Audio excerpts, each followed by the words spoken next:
At the moment our enemies are a bit floaty, and I'd prefer it if the enemies were standing on the planet.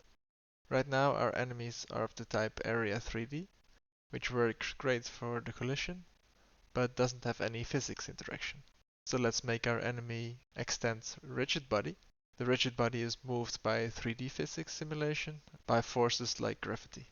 And when we now start our game, the enemies are affected by the default gravity and fall away. We're in space with our own planet, so we don't need this default gravity.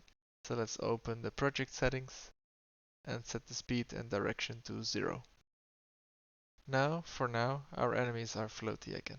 To make them move towards the planet, we'll apply our own gravity force every physics frame. For this, we'll use the function integrate forces, which supplies a state, and from this state we can get the delta, and by using our global getPlanetCenter function, we can determine the direction of our gravity, and then use the apply force function with the direction and delta to apply a force to our enemy.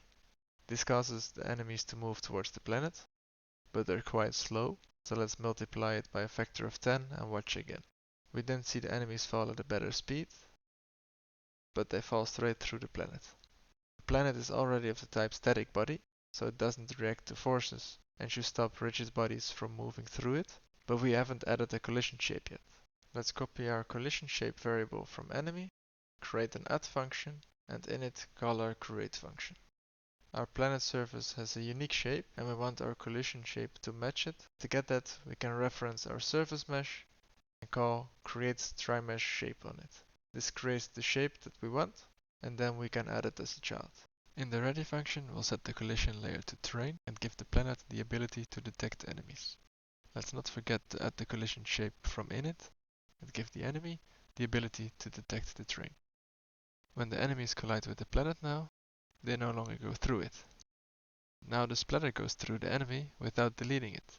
Because we changed the enemy from area to rigid body, the signal area entered is no longer registering the collision. Now we need to use body entered to register the rigid body collision.